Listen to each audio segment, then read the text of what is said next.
Welcome पिलामाने आज आम संख्यार मानक रूप केमती हम पढ़ा तुम अष्टम श्रेणी गणित बही प्रथम आम जाना दरकार केमती लिखा a into 10 to the power n। अच्छा ये ए मूल्य केत हम ए जोटा ए मूल्य केत हम प्रथम जाना पड़े ए मूल्य केत देख ए मूल्यटा केते greater than equal 1 greater than equal 1 माने 1 किबा 1 रु बड़ हो 1 किबा 1 रु बड़ हो किंतु लेस देन 10 हला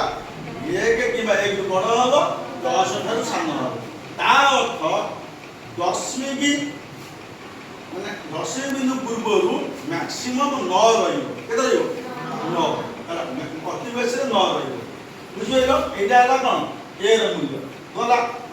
10 तो जानिछ एने हबो कोन ना एने कोन हबो हमर एक्चुअली कोन हम बहिरे जो पाठ देछि सेटा देछि कोन ना बड़ संख्या अर्थात 1 रु बड़ संख्या र कोन वैज्ञानिक रूप 1 रु बड़ किंतु हमर 1 रु सानो संख्या रे हे परिबो 1 रु सानो संख्या रे मध्ये हमें वैज्ञानिक रूप मानक रूप लिखि परिबा सेटा कि हम बहिरे नाही 1 रु सानो संख्या माने 0 समथिंग जोड़ा छोट छोट संख्या बहुत छोट छोट संख्या है तार मध्य मानक रूप हो परिबो बुझे जेमि एने एक्चुअल कोन एनेटा पूर्ण संख्या कोन हबो तार नियम अनुसार एने जे कोनोसी कोन पूर्ण संख्या एने मूल्य हबो चला बुझिबो तो एटा प्रथम हम जाने दे ए रो मूल्य केते हबो होची 1 किबा 1 रु बड़ 10 रु सानो एने हबो घातांक पूर्ण संख्या हबो बुझिबो तेणु आम जो गोटे संख्यार मानक रूप लिखा देख तार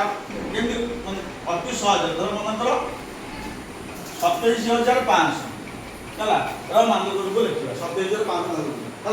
तो आम जानते कौन प्रथम आम ए मूल्य लिखा ए मूल्य कौन हम गोटे अंक छाई दशमी बस दशमी कौट बस कह दशमी बिंदु कौट बस